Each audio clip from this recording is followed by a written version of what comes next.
जय श्री राधे, जय श्री कृष्ण, जय श्री गौरी शंकर भगवान जी की मंदिर श्री बंसी वाले महात्मा यूट्यूब चैनल की ओर से हम आप सभी भक्तों का हार्दिक अभिनंदन करते हैं।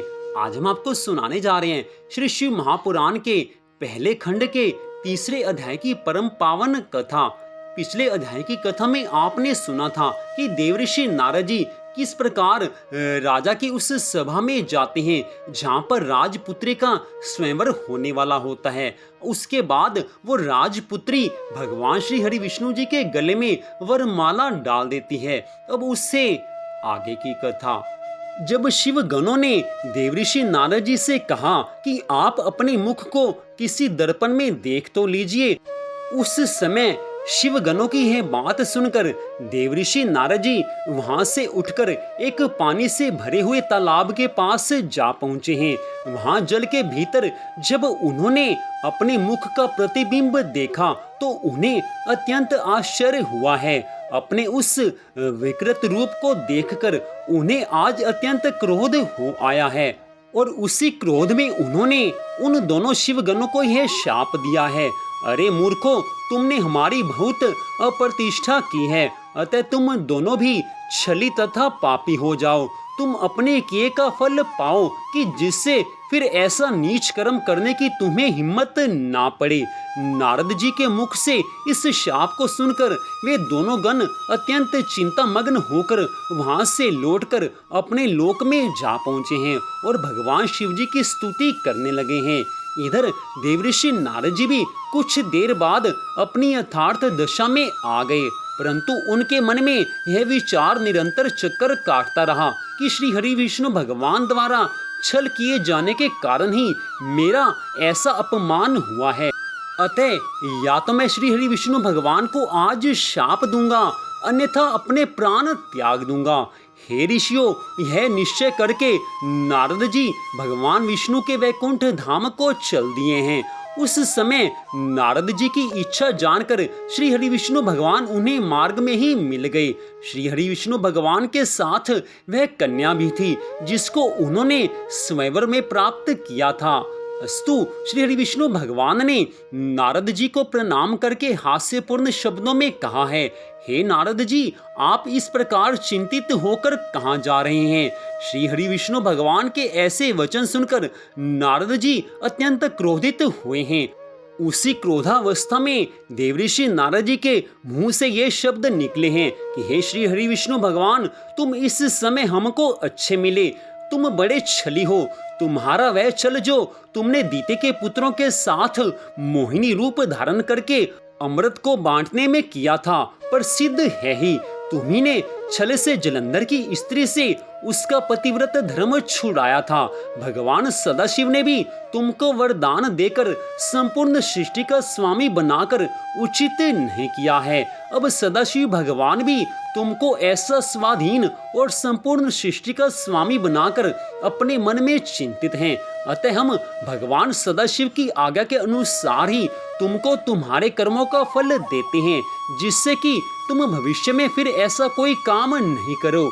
यद्यपि तुमको भगवान सदाशिव ने वरदान दिया है, तो भी हम तुमको केवल शिक्षा देने के लिए शाप देते हैं। देवऋषि नारद जी ने इतना कहकर श्री हरि विष्णु भगवान को आज शाप दिया है कि हे श्री हरि विष्णु भगवान, तुमने जिनके समान हमारा मुख कर दिया था, वही वानर तुम्हारी सहायता करेंगे। जिस स्त्री के लिए तुमने हमारा अपमान किया, तुम भी उसी स्त्री के वियोग में अत्यंत दुखी होकर वन वन में घूमते फिरोगे। श्री हरि विष्णु भगवान जी ने यह सुनकर नारद जी के चरणों पर अपना मस्तक रख दिया, परंतु नारद जी ने उन्हें क्षमा नहीं किया। उधर भगवान सदाशिव ने यह देखकर नारद जी के मन से अपनी माया हटा ली। उस समय न तो नारद जी की वह दशा रही और ना वहां कोई स्त्री दिखाई दी। तब देवऋषि नारद जी ने आश्चर्यचकित होकर खेद प्रकट करते हुए कहा है, कहा नहीं जा सकता कि यह सब वृतांत सत्य है या मैंने इसे स्वप्न में देखा है। फिर आपकी माया अपरंपार है, जिससे हम जैसे बुद्धिमान भी भ्रमित हो जाते हैं। ऐसा कहते हुए देवऋषि नारद जी ने श्री हरि विष्णु भगवान जी के चरणों पर गिरते हुए कहा है, हे श्री नारायण भगवान, आप मेरे शाप का खंडन कर दीजिए तथा जो कठोर शब्द मैंने आपसे कहा है उस महापाप के लिए आप मुझे क्षमा कर दीजिए। देवऋषि नारद जी के श्री मुख से ऐसे वचन सुनकर श्री हरि विष्णु भगवान आज कहने लगे हैं, हे देवऋषि नारद जी, आपने सदाशिव भगवान के वचनों की जो अवज्ञा की है यह सब उसी का फल मिला है। अब भी उचित है कि आप चैतन्य होकर भगवान सदाशिव को महान समझो। वही तीन स्वरूप धारण करके तीनों कार्यों द्वारा संपूर्ण सृष्टि का संचालन करते हैं। वे स्वयं प्रलय के स्वामी हैं। मैं केवल श्री सदाशिव भगवान के तप के कारण ही सबसे बड़ा गिना जाता हूँ। हे देवऋषि नारद जी, आप उन्हीं भगवान सदाशिव को प्रसन्न करने के लिए तपस्या करो, क्योंकि उनकी आराधना और तपस्या के बिना कोई भी परम पद प्राप्त नहीं कर सकता है। अब आपको यही उचित है कि सब कुछ त्याग कर भगवान सदाशिव का भजन करो और उनके शत नाम का जप करो। वे ही मेरी शक्ति हैं। हे देवऋषि नारद, तुम अपने हृदय में भगवान शिव जी के चरणों का ध्यान रखकर देशाटन करो, जिससे तुम्हें दुख नहीं होगा। तुम्हारे लिए यही उचित है कि समस्त भूमंडल पर भगवान सदाशिव की महिमा देखते हुए काशी जी की यात्रा करो। उसे रुद्र क्षेत्र, वाराणसी, मुक्ति क्षेत्र तथा महाशमशान भूमि भी कहते हैं। इतना कहकर श्री हरि विष्णु भगवान जी वहां से अंतर ध्यान हुए हैं और देवऋषि नारद जी भगवान सदाशिव जी के पास चल दिए हैं। उस समय मार्ग में देवऋषि नारद जी को भगवान शिव के वे दोनों गण मिले हैं और वे भी नारद जी के चरणों पर गिरकर क्षमा याचना करते हुए कहने लगे हैं, हे ऋषि राज, हम ब्राह्मण नहीं अपितु भगवान सदाशिव के गण हैं। हमने आपका बड़ा अपमान किया है, इसलिए हमें अपना दास समझकर कृपा कीजिए, क्योंकि हम अपने कर्मों का फल प्राप्त कर चुके हैं। देवऋषि नारद जी ने यह सुनकर खेद प्रकट करते हुए कहा है, मेरी बुद्धि उस समय भ्रष्ट हो गई थी। भगवान सदाशिव की माया अपरंपार है। मैंने जो कुछ कहा हे शिवगणों वह होकर ही रहेगा, परंतु मैं तुम्हें यह वर देता हूँ कि तुम दोनों भाई मुनि के वीर और राक्षसी के गर्भ से उत्पन्न होगे तथा बहुत प्रतापी होगे। संपूर्ण सृष्टि पर विजय प्राप्त करोगे तथा अनेक प्रकार के भोग भोग कर भी भगवान सदाशिव की भक्ति से अचेत नहीं होगे। अंत में वानर और मनुष्य द्वारा तुम मुक्ति प्राप्त करोगे।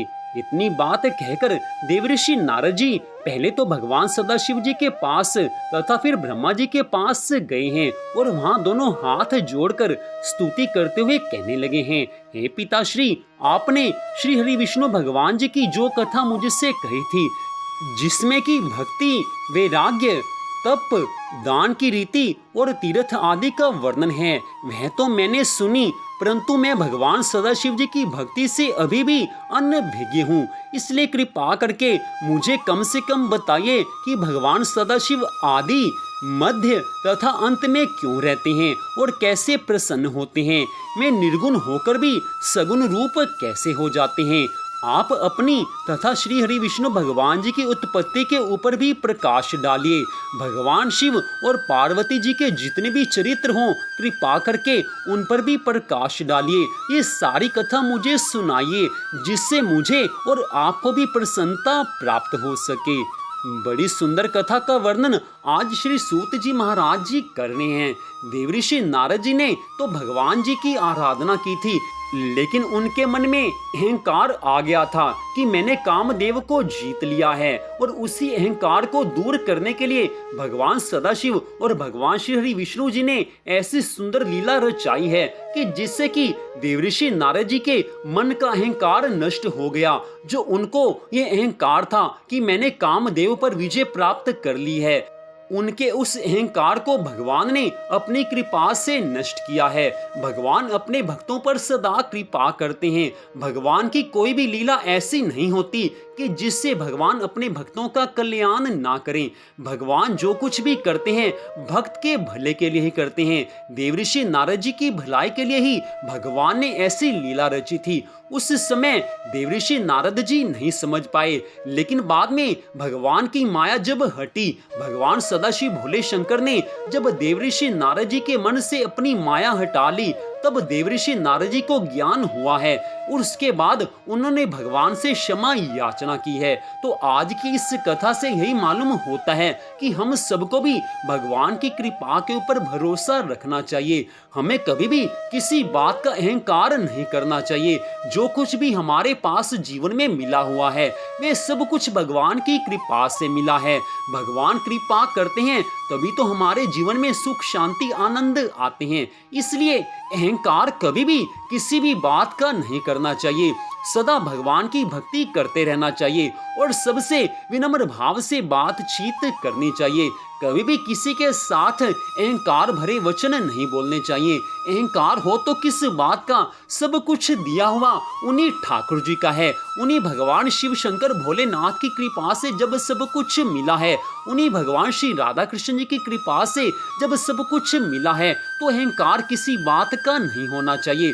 सब कुछ ठाकुर जी की कृपा से मिला है, ऐसा विश्वास रखकर सदा भगवान की भक्ति करते रहना चाहिए। यही आज की इस कथा का संदेश है। यही आज की इस कथा से हमें शिक्षा मिलती है। तो यहीं पर श्री शिव महापुराण के पहले खंड के तीसरे अध्याय की कथा का विश्राम होता है। मंदिर बंसी वाले महात्मा यूट्यूब चैनल की ओर से इस कथा को आपने सुना। आपसे निवेदन है कि श्रीमद् भागवत महापुराण की कथा को भी आप हमारे चैनल पर प्रतिदिन अवश्य सुने और आगे श्रावण मास में श्रावण मास महात्म्य की कथा को भी आप हमारे चैनल पर अवश्य सुने, क्योंकि श्रावण मास में श्रावण मास महात्म्य की कथा को सुनना और श्री शिव महापुराण की कथा को सुनना सबसे ज्यादा शुभ, सबसे ज्यादा मंगलकारी माना गया है। तो आज की इस कथा को सुनने के लिए आप सबका हार्दिक धन्यवाद। भगवान श्री राधा कृष्ण जी की, भगवान श्री गौरी शंकर जी की, श्री शिव महापुराण की कृपा सदा आप सब पर, आपके परिवार पर बनी रहे। इसी मंगल कामना के साथ जय श्री राधा रानी सरकार की, जय श्री कृष्ण भगवान की, जय श्री गौरी शंकर जी भगवान की, जय श्री शिव महापुराण की, जय श्री सूत जी महाराज की। ओम नमः शिवाय। जय जय श्री राधे, जय जय श्री राधे, जय जय श्री राधे श्याम।